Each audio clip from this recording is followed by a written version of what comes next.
Good morning, everybody. I'm delighted to welcome you to today's webinar on the importance of getting your translation right when taking your brand and business overseas. Today's webinar will cover all the key aspects of translating your international online multimedia content, giving practical tips about getting the right quality of translation for your business, choosing which languages to translate your content into, creating engaging international content, and making sure your content works across all devices and in a strategic way as well. My name is William Barnes-Graham, and I am the Digital Content Manager at Open to Export. We are a government-supported online community helping small UK businesses get ready to sell overseas through our step-by-step articles and guides, our Ask the Experts forum, our export action plan, and our regular webinar program. Please visit the site to check all of these out. You can ask questions at any point during the webinar using the control panel to the right-hand side, and we'll get to as many of those as we can at the end. With the questions, we're doing something slightly new this time. We will be reposting the questions onto the forum after the webinar, and then hopefully reassigning them to your user accounts should you be registered with Open to Export. This will allow you to get answers straight into your email inbox from expert contributors within a week or so.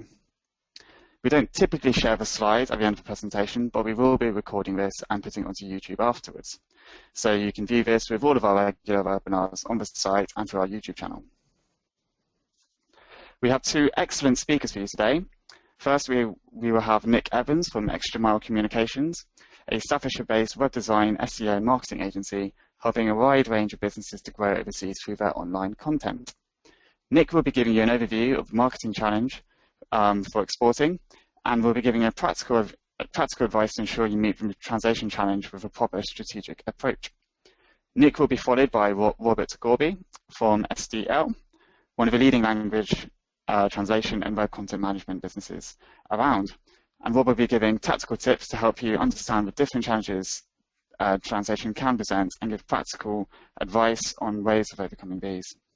So without further ado, I'd like to hand over to Nick to begin today's presentation. Hello everybody, and thank you for joining us. I'm Nick Evans. I'm from ExtraMile Communications. We're based in Staffordshire, darkest Staffordshire, and we're a multilingual agency dealing with web and all things online. So my presentation today introduces the whole concept of marketing in one language. So let's begin. The first thing to say is that there are about 3 billion internet users in the world, and of these, about 1.7 billion are in the top 10 highest using countries. That means that there's another 1.3 billion elsewhere, but let's forget them for a moment. If you take out the English-speaking people of the USA, India and UK, you're left with over 1.1 billion people in those top countries who can't read your website in English.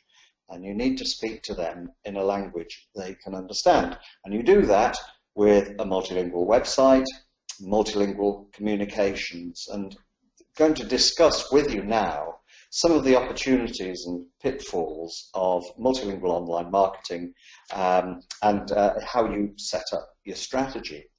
It's worth thinking as well that in this global market that we can address through the internet, there's the potential revenue of around £27 trillion worldwide. But with an English language website, you can only address a portion of that.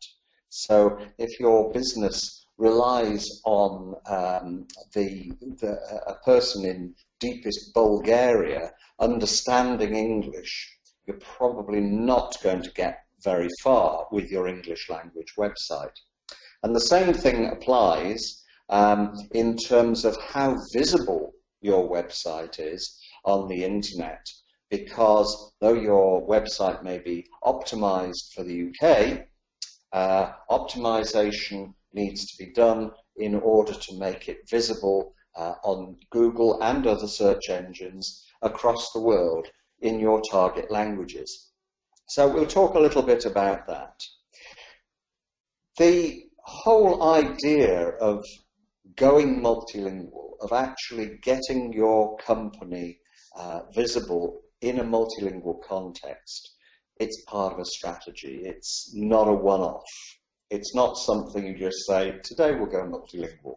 It has to be root and branch reform of what you do. It includes your website, but it also includes email communications, social media, and all the other media that you use to address your partners and your customers and prospects in other countries. So let's consider this whole idea of a strategy.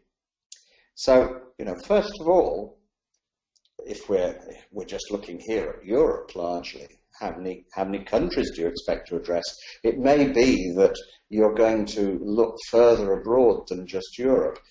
But according to the number of countries you address, so things get more complex as you add countries in. And, we need to think about, for example, what resources and tools you're going to have in place to go into other countries. By that I mean, do you have translators and localizers? Have you got feet on the ground in those countries where you're going to sell your products and services? Because they're the people who are going to help you the most. The next question you need to ask yourself is, what are your most important priorities for your step outside of the UK? So think in terms, for example, of which countries, first of all, and try and do these incrementally, but then think in terms of my whole suite of products. Is that what we're selling, or are we going to sell a subset of those? Are we going to concentrate on one particular brand, one particular set of priorities? Then consider the hurdles that you're going to need to address. And these might be anything really in terms of your local circumstances, your ability or otherwise to translate, your ability or otherwise to ship and deliver your products, your communications. Really, you've got to decide what those hurdles are, but be aware that you will have hurdles. And think about your budget too, because having a strategy implies that you're going to spend some money, and going multilingual does imply a cost, particularly if you're going to translate to your website, particularly if you're going to start dealing with other online media where you need expert help. And really, maybe this one ought to be the first. Why are you doing it?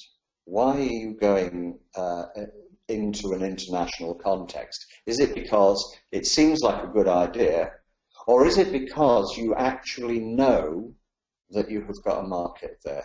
Have you done your market research? Has someone said to you, yes, I can guarantee you have got a market in this place? And finally, on that slide, what's your time scale? How long are you going to allow yourself in order to push yourself forward and get yourself out there? So just looking at your online strategy as a whole, let's just take a look at this slide for a moment. It's less complicated than it actually appears. In the middle of this wheel is your website, and it's the hub of everything you do. Every activity, whether it's online or offline, that markets your products and services, drives traffic to your website. So if you're using words, doing search engine optimization, whether it's in your UK site or on variants of that UK site for Germany, France, wherever it is you're going to go, that is driving traffic to that particular area.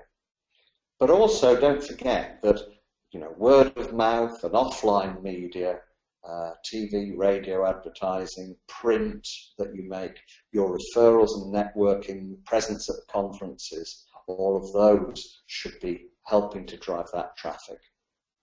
And mobile search, if that's relevant, is going to be important. But for the online space, social media and email marketing are absolutely vital. These are what help to drive your visibility, help to provide your credentials, help people to understand what it is you do, and it gives the opportunity for people to converse with you on two-way traffic. All of this activity drives leads for your sales team. So, moving on, let's consider some of the other things that you might be doing. We will move on, if the slide will move on. At the moment, it's not. Well, while it's not moving on, I'll still talk about it. So, the back-end system, for example, of your website, you need to consider a back-end system that's going to control your stock and your sales. I'm afraid my slides are not moving on, and I don't know why. So I'm hoping that the technical people will be able to help me on that. But I'll continue anyway. Also think about the SEO on your online shop. It needs to be done in all languages. So think of the range of products, the range of sizes, the colours and the design availability, all of those things. Think about your product photography. And when you're doing photographs, bear in mind that we often put text onto photographs. So how will you translate that text? How will you version that?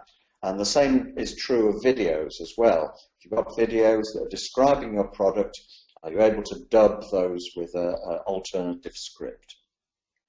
And then you need full product descriptions. So here, for example, is an example of one of those pages. It's just a dummy, but you can see there's a lot of text on here.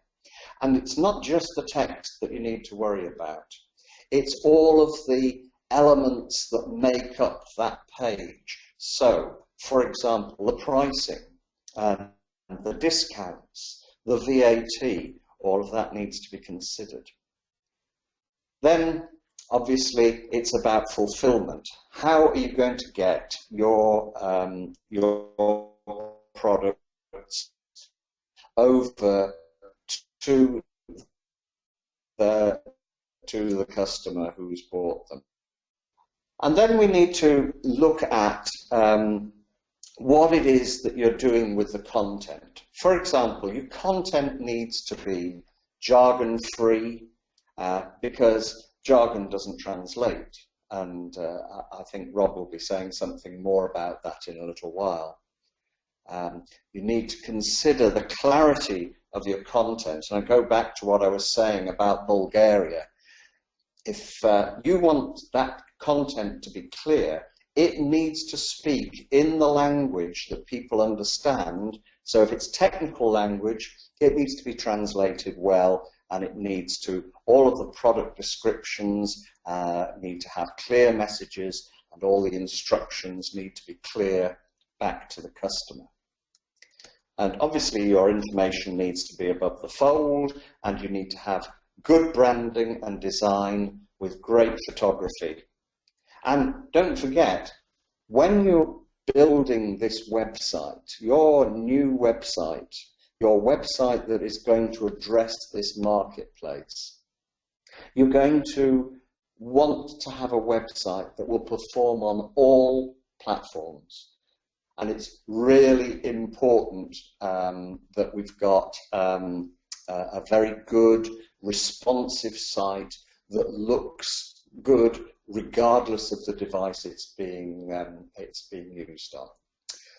And finally, the thing that I would say is legals.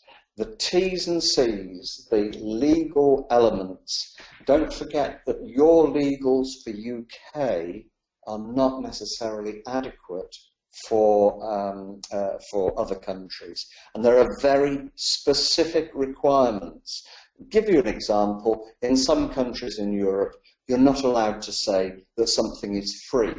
Buy this, get so-and-so free. So if you're going to do a promotion of that sort, you need, for example, to have a charge. It might just be €1, 1 cent, but you've still got to make a charge.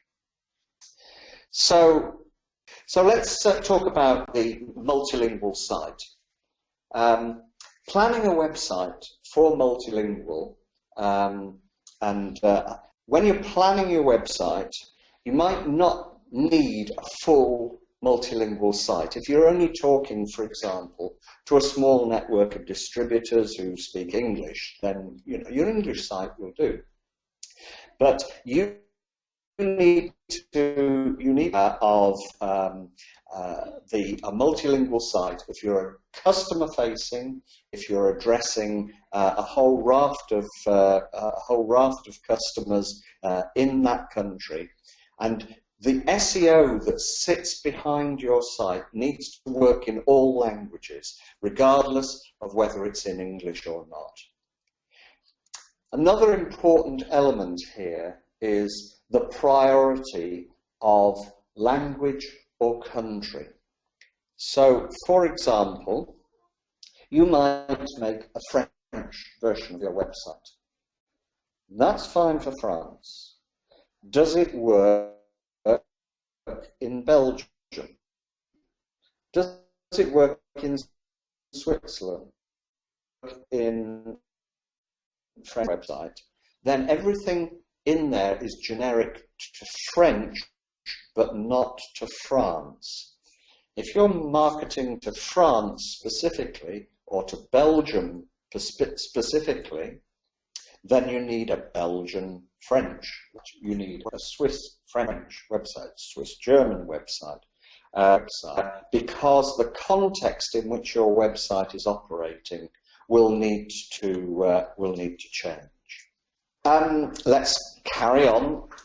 Choose the platform as well that will fulfill your needs. For example, your web developer will help you choose that. So that process of choosing, for example, Magento as a retail outlet system, that's a reliable platform. Joomla, which is an open source medium, very good. Both of these for multilingual.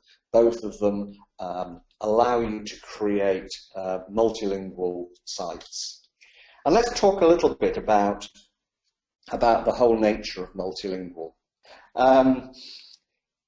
Let's talk about the nature of multilingual sites. You can have a website and you can duplicate it. That website then gets translated into your target language. If you add another country, then you're going to have 2 websites or 3 websites, all to maintain, all to keep in sync. And that is going to cause you problems. So we suggest a multilingual platform. And that multilingual platform basically is a single website.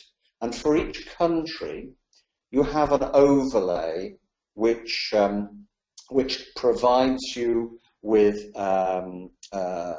the ability to put in localized content and translated content for each language as you add it. What that means is your website is always complete.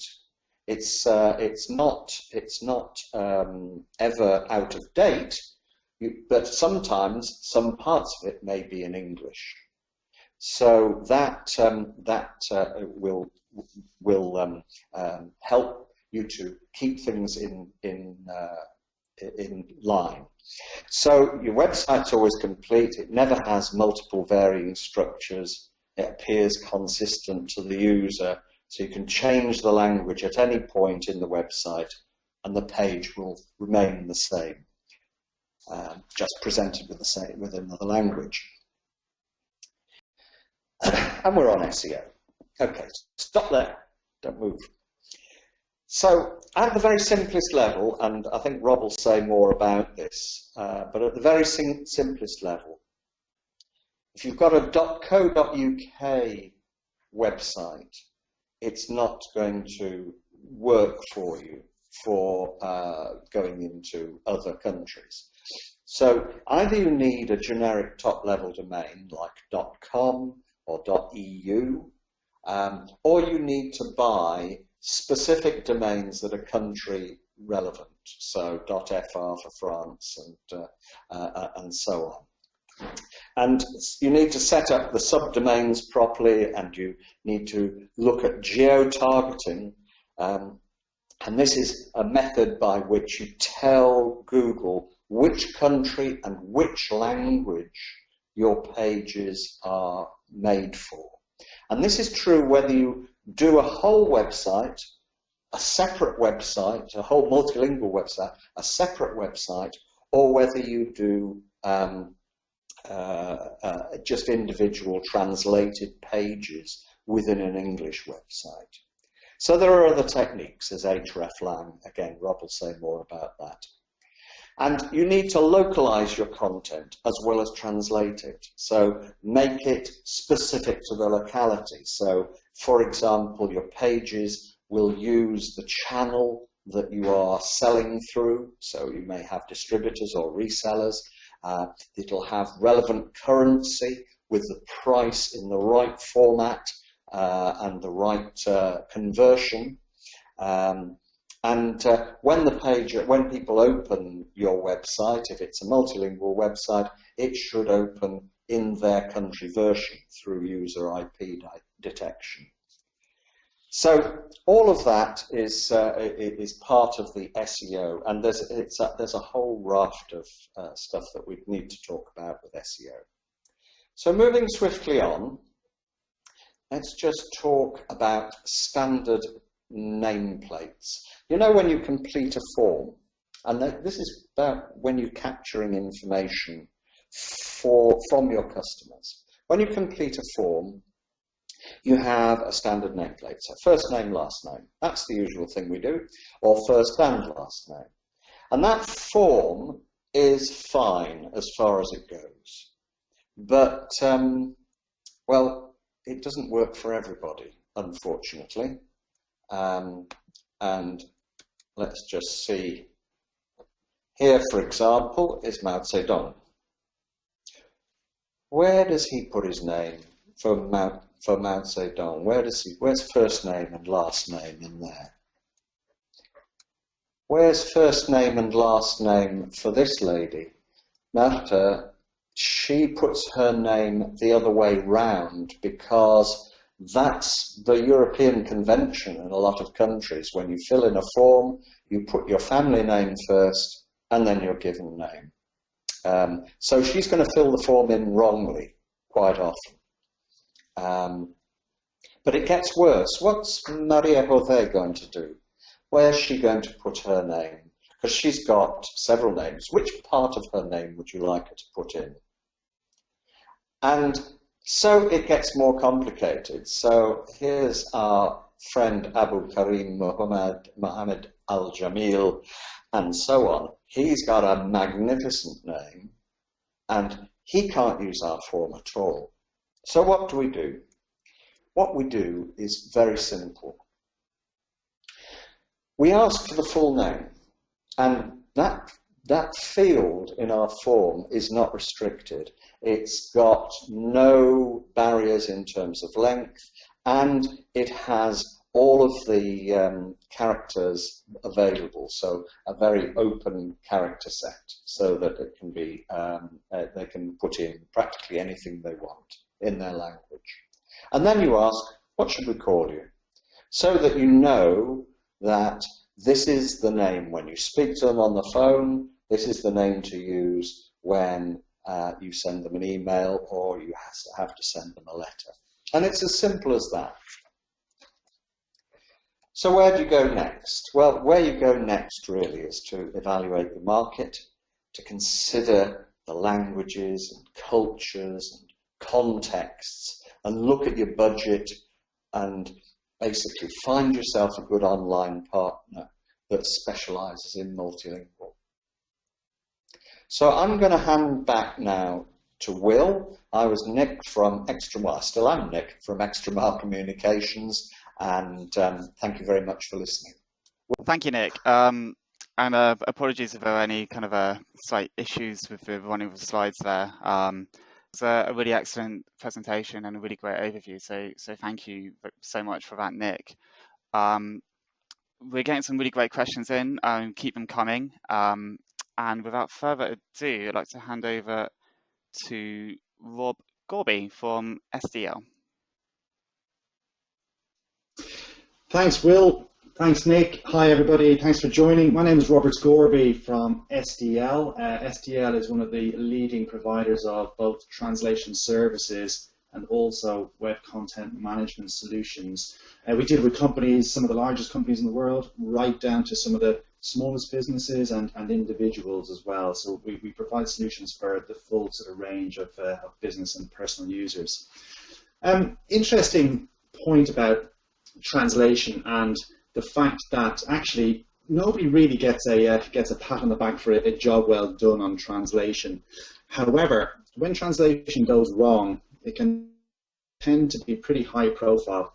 And this is just one example amongst quite a few examples we could share with you of translation gone wrong.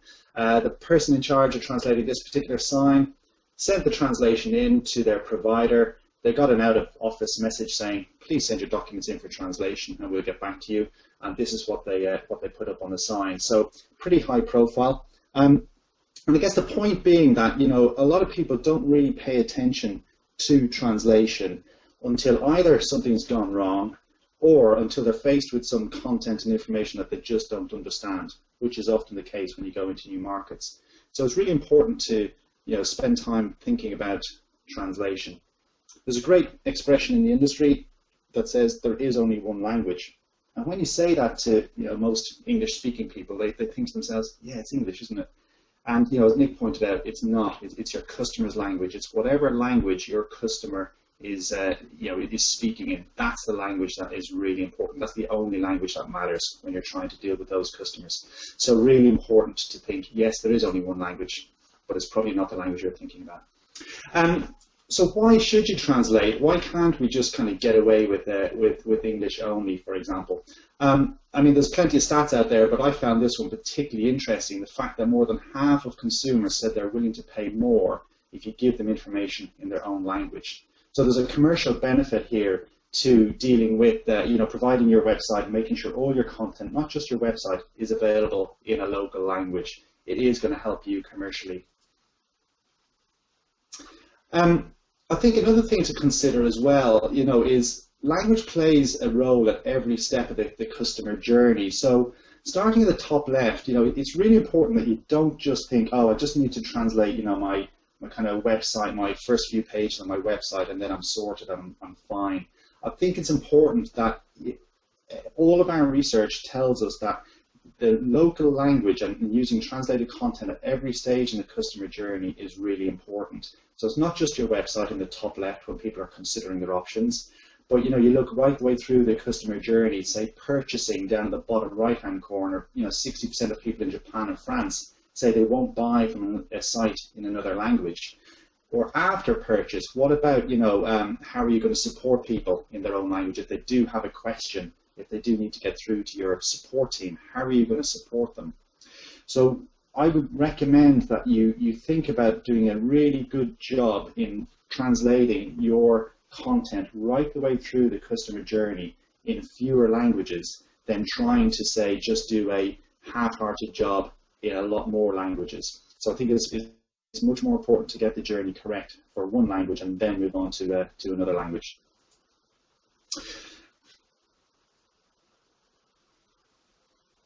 There's a great report out there called Can't Read, Won't Buy, and if you look at the reasons why people are abandoning foreign websites or websites from foreign businesses, 2 of the top 4 reasons are language related. So either the navigation is not in their language or the site keeps reverting back to English. And those 2 combined are you know, causing a lot of people to abandon websites. So important that you make sure this is not happening to your site. a little tip here as well is often websites can revert back to English if it's, for example, an e-commerce website where you're using a third-party payment provider. You've got to make sure that, on your translated website, once somebody clicks on purchase or buy now and they get sent off to a credit card provider, that part of the journey doesn't revert back, say, to English. It needs to be a seamless translated journey all the way through. Otherwise, you've done all that hard work getting people through the funnel. All of a sudden, a third-party payment provider switches them back to English and they drop off. So important that you really do consider the entire journey and not just, for example, your home page on your website. One of the questions that came in, we saw was, how many languages should I support on the website? And I think Nick answered this perfectly, which is it really depends on what you're trying to do. What's your priority as a business? There's plenty of things out there that say, well, look, 27 is the average number of languages on most commercial websites and most businesses. And yes, there is a correlation between the number of languages that you support and financial performance. So that's a clear correlation. There's absolutely an opportunity to expand your business by moving into new markets. But 27 seems like a lot of languages to have on your website, particularly if you're not in a position to support them, as Nick alluded to. You can cover 90% of the global online opportunity with 30 languages, and these are the top languages to cover, to attract that 90% of the online opportunity.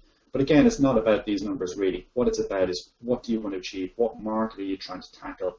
Do a really good job on that market, then move on to the next one.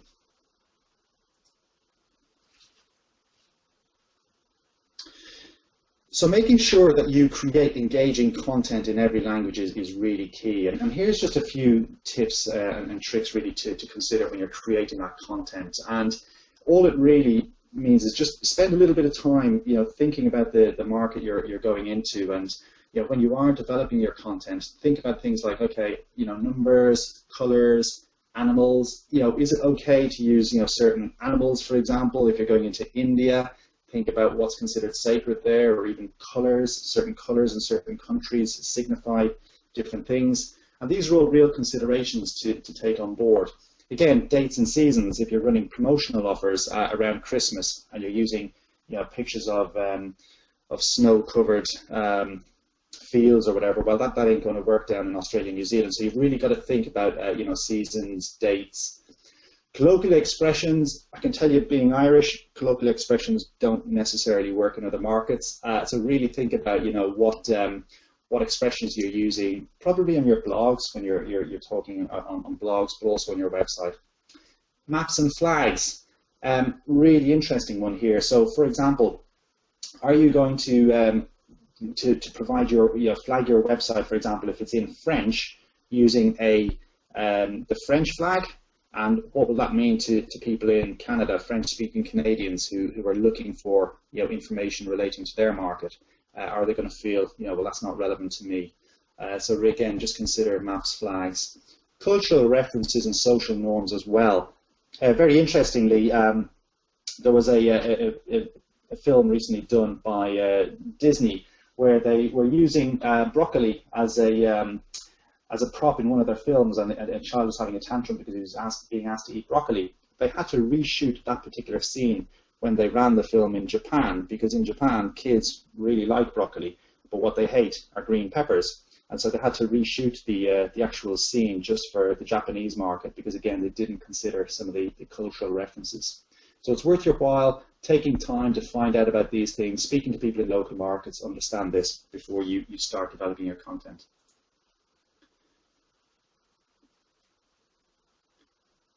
Again, similar to Nick's slide, and so I won't dwell on this too long, but consider what content you have got. So you have a website, you've got social media, you've got marketing materials, you've got videos, apps. Consider what bits of this do you need to translate, and also, of this type of content, how much should be translated versus how much do you need to recreate in your local markets. If you're running promotional email campaigns in, say, France, but not in the UK, you're probably better off writing those from scratch in France if you have got partners in that particular country. So again, think about how much of your content do you need to develop centrally that you then translate versus creating locally. Getting started with translation is just 3 things I would recommend you do when you're dealing with any translation agency or company. If you have these things to hand, it's going to make your translations better quality, more efficient, and therefore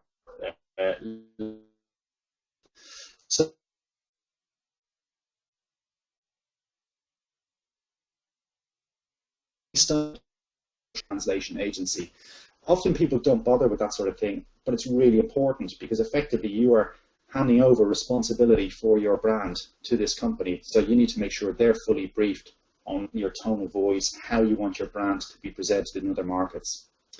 The challenge often is that when you get the content back in a foreign language and you don't understand it, you don't really think about, okay, well, does this sound as I would want it to sound, for example, in my home market?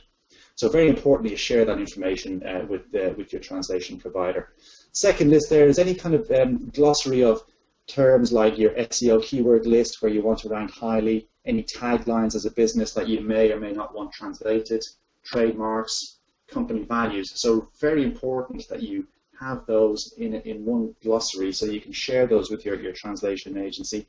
For example, if you have a particular brand name that you don't want translated, that you want to keep in English everywhere, then you need to make sure they're aware of that. And thirdly, any good translation provider will store your translation memory, just like SDL does, and it's really important that you keep any content that you've previously translated. The reason being that, for example, we would never charge you for translating the same content twice, so we would store your translation memory. And then let's say a year or 6 months down the line, you want to update your website, but 50% of the content stays the same, 50% is new. Well, we wouldn't charge you for that 50%.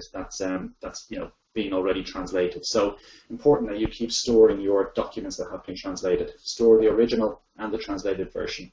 So again, you can share those with any new providers when you get started on translation or when you change providers.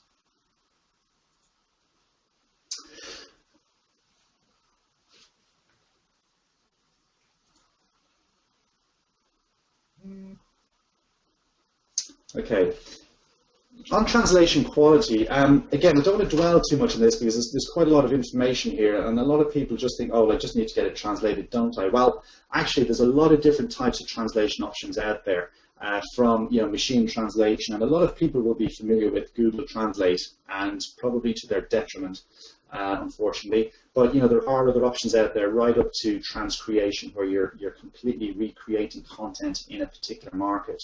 In between, you've got good quality translation. You've also got a solution called machine translation and post-editing, where a translation provider would use a machine to do the initial translation and then get somebody to improve the quality of that. What I always say to people when they're saying, well, how do I go about translating my content? What route do I need to take?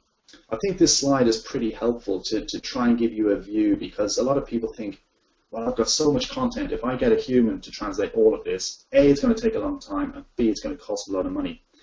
So there is a way of categorizing your content, and again, this is something that the likes of SDL or other providers will help you with, where you look at the precision, the quality that you need from your content. How high does the quality need to be?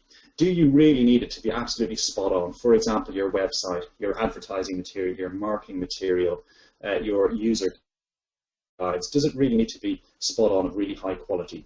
Or, on the other hand, is it, for example, customer reviews, like, for example, on TripAdvisor, if you're going to Japan and you just want to get a general understanding of what people are saying about a place, you don't need absolutely perfect quality on translation of those reviews. You just need to get a general gist, in which case machine translation is okay. So what we do is look at helping advise on what type of translation approach you would need for your different types of content. This does 2 things for you. It makes sure you've got the right type of quality of translation, which is important, but also the right cost quality balance. So your cost effectiveness of your translation would be key here as well.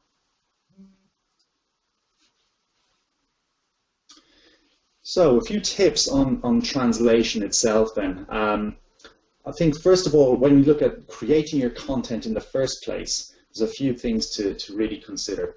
Trying to be consistent in your original language. So most people on this call will be creating content in English and then getting that translated into other languages. Where possible, just keep consistent in how you write in English, using, for example, a single list of terms that are going to be consistent across different languages. Consistent terminology. For example, are you going to say fog lamp and fog light, or can you just use the word fog lamp, because that way you don't need to translate two different expressions. Consistent spelling, consistent hyphenation and spacing. Again, all of these things that you see on that particular slide will help cut the cost and improve the quality and efficiency of your translations. So really, capitalization, spellings, abbreviations, really consider all of those and try and get as much consistency as possible. Reduce redundancy. This, I'm clearly not going to read through each of these, but this just serves the purpose of saying there are lots and lots of ways of saying the same thing. And I can tell you now, we've got some customers where when we first started working with them, we found that they've got like thousands of ways of saying the same thing. And so try to reduce that redundancy, or try to reduce the amount of different ways you're saying the same thing. That will help in your, again, managing the cost and quality of your translations. So what about your website? And as Nick was saying, your website is really the kind of the gateway to your business abroad. And what I would say to people here is, think about making sure you're putting your best foot forward with your website. This is often the first place people are going to come across your business in a local market, and it's really important that you put your best foot forward here. I often, people ask, well, what sort of quality do I need? Do I really need to worry about that? And I say to them, well, think about your home market. Would you be happy in English, for example, or in the UK or wherever your home market is? Would you be happy to have your website, poorly, with poor grammar, poor English in there, badly written? Likelihood is you wouldn't accept that. So why would you accept that for your website in another? Just because you don't understand the language is not an excuse to accept translation quality that's not absolutely spot on for your brand and your company. When you're localizing your website, again, think about things like, for example, are you going to translate your or localize your website by language or by country? Now, if your website is just informational only and there's no e-commerce element to it, then translating by language is probably fine, so that you can use the same content in, say, France as you do in Canada for French speakers, or the same in any other language. But if your website is an e-commerce website or has an e-commerce element, you must go down the route of country-based localization. And the reason for that is obviously the currencies, the payment methodology, and all of that sort of thing. So again, think about, if it's only informational, think language, and that'll probably cut down on the number of variations of your website. But if it is e-commerce, you've got to go by country. Specifically on web pages, again, and the objective of all of this is to make sure that it's easier, quicker, and more cost-effective for you to translate. So some of these things here, so from an SEO perspective, make sure that you've got URLs that can be translated, your meta descriptions, make sure they're also translated, your titles, H1 tags, all of those are going to make sure that you're then ranking highly in your local market, which is probably going to be a good source of traffic to your site. Avoid Flash, use HTML5 where possible on videos. Again, that's, Flash is becoming an old technology. HTML5 a lot easier to translate and to reuse that particular content. Always separate text from graphics. Try not to have text embedded in graphics. That is quite difficult to translate, and it just costs more. So it'll cost you more for a translation company, to extract copy from graphics and then translate it. If you can separate those from the beginning, then it's going to be much easier. On the left-hand side, allow auto resize of text boxes and content frames when you're developing your website. Consider German, for example. Generally speaking, you need to allow an extra 30% of space for German as opposed to English. So it's that sort of thing. Just make sure your website can adapt to the different sizes of content. And again, coding as well. If you use Unicode encoding, so if you're speaking to any developers, make sure that it's Unicode encoding that's being used. Again, it just makes it easier to translate. Okay, so that's the website, but what about your rankings and SEO? And again, Nick covered some of these things. Again, yes, Google is the biggest, but think about what market you're moving into. Is it China, Russia, Korea? Are there other search engines that you need to optimize your website for? And consider what is going to help you be optimized there. Again, spend time on keyword research and validation before you translate your website content. What are the kind of key keywords? How are people searching in specific markets? I'll give you an example because it's not always obvious. If you look at the Italian market, and I think EasyJet, for example, were a great case study here, where had EasyJet just gone in and said, okay, well, we're going to take low-cost airline and just translate that into Italian. Well, they probably wouldn't have succeeded as much as they have done. What they did instead was said, okay, well, let's think about how the Italians search for low-cost airlines. And in fact, the way the Italians search for low-cost airlines is a combination of English and Italian. So one of the most popular keyword searches in Italy for low-cost airlines is voli, which means flights, low cost in English. So it's a combination of Italian and English. So what they made sure they did is they actually optimized their website for that particular keyword. Again, there's going to be lots of examples like that. Don't just assume it's a it's going to be a direct translation. But this is something that your translation provider will help you do as well. Again, make sure you've got the ability to switch languages on your website. So if it's in English, how do I swap it over to German? And Nick mentioned this earlier as well. Use hreflang tags to help search engines like Google and Bing to index your site and to serve up, French, the French website in France or the German website in Germany. So that'll be your hreflang tags. If you use those to make sure that the correct language is flagged, that will help your SEO performance. Video. A lot of people use video these days as a great form of engagement, but people consider, okay, well, it's going to be quite expensive to localize and translate, and not necessarily. So when you are developing video, create content that has international references, that appeals to a global audience. Try not to make it too localized if you want to use it across various markets. So consider the ethnicity of the people that are appearing in the video and the references. If you can use a voiceover and limit the use of on-screen speakers, again, that will help you to reuse that video more easily in other markets. Keep and reuse your scripts. Again, that's important. It's much easier for a translation agency to translate off a Word document script, for example, than you just giving them a link to a video and saying, hey, can you translate this? Because what they'd have to do then is transcribe it first and then translate it. So if you just keep all of your scripts, the final version of scripts, that will make it a lot easier and quicker for you to translate. Similar point to Google, YouTube, yes, it is the biggest platform out there, but beyond YouTube, you've got to consider some of the local platforms as well, where you might want to either feature your video or make sure your video is optimized. And just to bust this myth of believing that it costs an absolute fortune to take video content into other markets. If you look at this example on the left-hand side, this video, let's say it cost around about £3,000 to produce, even £5,000. Well, to localize that 5-minute video using subtitles, you could actually create another 14 versions of that video, which helps you promote that video in 14 other markets. Or if it's got a voiceover on it, again, at £375 per language for voiceover, that would get you into 8 other markets with that same video. Or you could go down the route of dubbing, a little bit more expensive, but it still gets you into 5 additional markets. So consider your video content. It's really, probably the top content out there today. A lot of people are using video, and it doesn't cost as much as you might think to reuse that video in other markets. Finally, looking at mobile.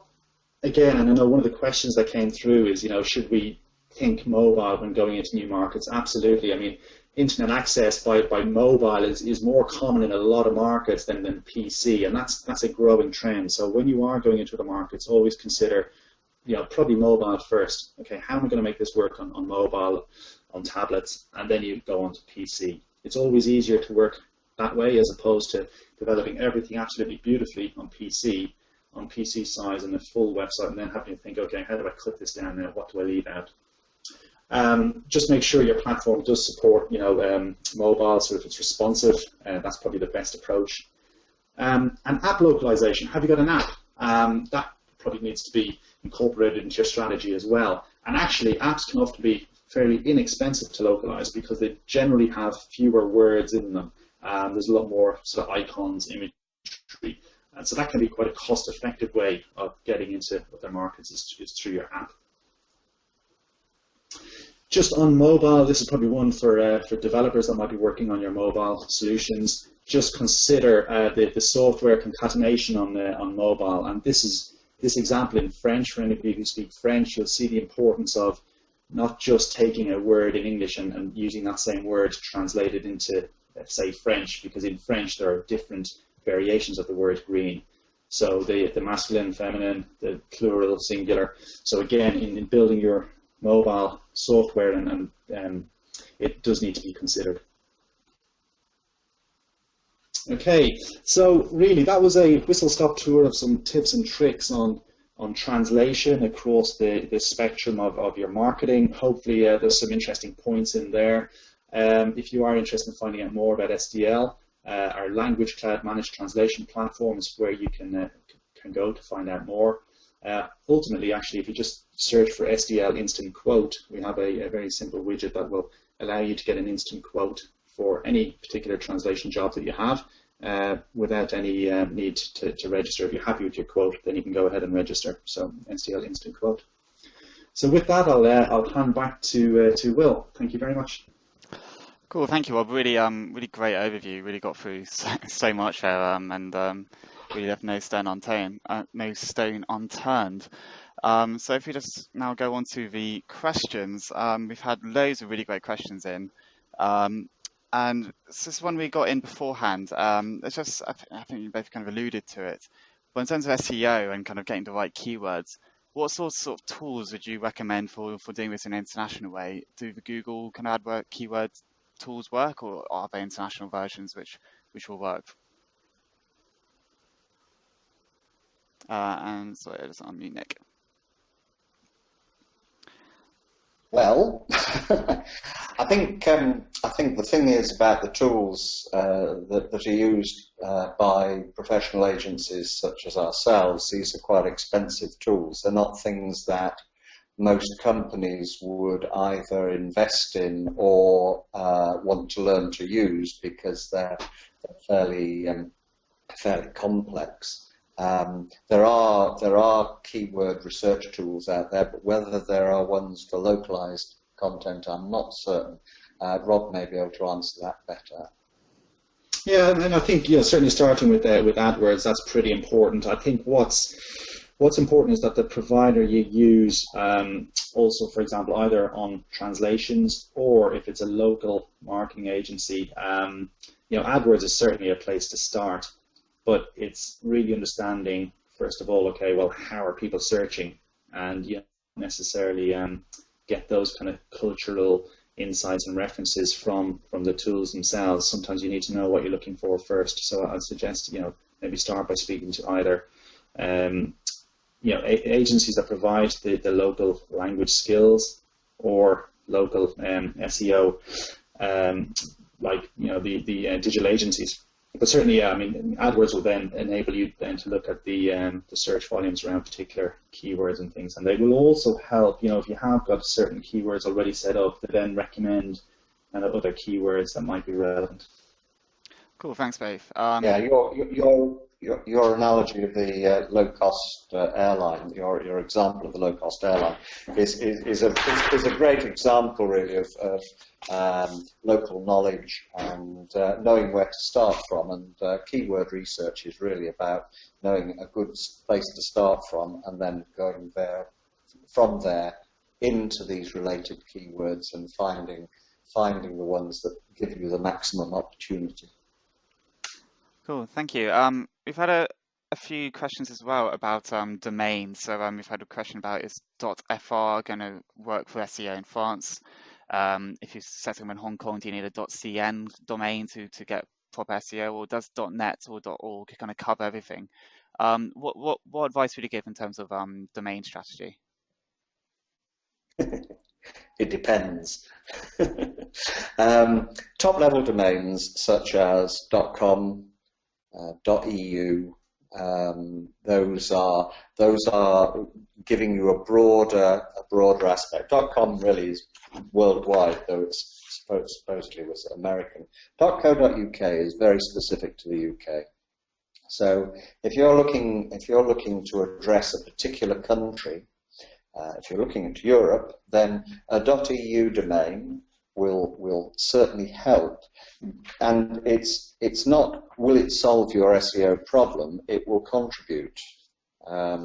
SEO is about lots of small elements building to a bigger impact, and it's trying to avoid things that are going to get in the way of your site being found. This is the key, to be honest. So buying a .fr, and incidentally you'll have to have somebody in France to buy that for you. You won't be able to buy that from the UK. Having a .fr domain will give you a more relevant presence in France, but it's not the only thing. It won't solve your SEO problems. Good translation, good use of SEO to build your profile, and things that are pointing into your site, such as social media, email marketing, and other related links, are all part of that mix. I think that's a really good point, Nick. And actually, I think it's to do with perception as well. So yes, SEO is definitely a consideration, but it's also perception. Are you trying to compete with strong local providers, and you want to be seen as a local provider, in which case, for example, a .f4 might work best in France? Or are you trying to make yourself seem like a large kind of global company that has a presence in France, in which case the .com, /f4 might work better? So I think there's a perception consideration there. Most companies, when they are exporting, they're looking to compete against local providers, and so trying to make yourself look as local as possible is probably a better approach. Yes, absolutely. Cool. Thank you both. Really, really comprehensive answers. I think I'll just ask one more question as we're short on time now. I think, Nick, you mentioned Magento and Joomla as good CMS systems, but Robert has asked about Shopify as a highly rated and socially connected e-commerce and multilingual site. What's your opinion on Shopify and maybe some of the other multilingual e-commerce sites as well? I've not used Shopify, so I know of it, but I've not used it in anger. It's a conscious decision for our agency not to use it, because we found tools that were effective in Magento and in Joomla. Different agencies will have different preferences, and ultimately the question to ask any agency is, will your platform choice, the platform you're going to push at us, will that platform do the things that we want it to do? So the point is, when we're developing a website, it's not just about the structure of the website, it's about the ancillary things that plug into it. So you might create a website in a particular platform, and away you go, and then the client says, and now we need this facility. And that facility is provided by a plugin, a component that the agency buys. And finding one that is multilingual compatible is the important thing. So when you're specifying your website, get your agency to say which modules, which components they're going to use, and to ensure that those are multilingual compatible. As I say, really, it's down to what skills the agency has in their preferred platform. They all are the same, the different routes to the same objective. Cool, thank you. If I could add to that, Nick, and I've probably got a biased opinion on this as well, because SDL does provide web content management and e-commerce platforms. So we work with the likes of, like, say, Halfords and Majestic Wines, on there, and a lot of other large companies as well, but also smaller businesses. I think that language element is important as well. Will the web content management system plug in easily to a translation services provider? You know, is that kind of pathway easy? So I think that's a real consideration. It just makes your life easier in the future. Yeah, absolutely. Cool, thank you both. I think we've just slightly run over actually, so we're going to round up the Q&A there. Just a reminder, because there's been so many questions, and it'd be great to get to as many of those as possible afterwards. So just a reminder that we will be posting some of these questions onto the forum afterwards, and we're going to be trialing out a new reassigning process whereby the questions will be assigned to your user if you've got an account with OpenTextport. Please do let us know if this is something you would like to not do, but hopefully it'll be a way of getting your questions answered in a matter of a few days. So thank you once again, Nick and Rob, two really great comprehensive presentations. Really great to get both a strategic and the kind of the more tactical view on translation as a topic, and yeah, really great presentations, so thank you so much for those. Again, just a slight apology from our perspective if there's any glitches during that for you, the user. Unfortunately, these things can happen with live webinars, but hopefully the content has come across well enough. We will be sending you a recording of this webinar in the next few days, and you can watch any of our previous webinars on demand by going to the Highlights tab on OpenTextport and selecting recent or upcoming webinars from the drop-down. Our next webinar on Monday, 21st of March, is the first of a series we're doing on export controls with the Department of Business Innovation and Skills. The first webinar will be giving a general overview of what export controls is all about, giving first-time exporters all the information they absolutely must know. If you wish to register for multiple webinars in this series, you can complete the registration for the first session, where you can indicate the other sessions that you'd like to attend. We will send you invitations to those webinars near the event. So those should be definitely very interesting webinars, and a topic which we get a lot of questions on in our forum, and I think it's definitely one which I'd recommend any exporter checking out. Just a quick note before we head off, we've recently relaunched the Export Action Plan competition. This is a chance for your business to win £3,000 and other prizes to grow your business overseas. The grand final this year will be taking place at the International Festival for Business on the centerpiece Blue Sky stage, and what should be a really exciting day actually. The last competition and final were really inspiring for us at OpenTextport, and seeing our tools and content help exporters in the way it did was really great to see. So we really hope you can join in this new competition and to really see how inspiring it can be, and to really take that opportunity to grow yourselves overseas. That's all for now. As you leave, please take our survey to let us know what you thought of the webinar, especially in terms of content. Give us any suggestions for improvements in the future. And we look forward to seeing you at a future webinar, and I hope you have a fantastic weekend. Thank you very much.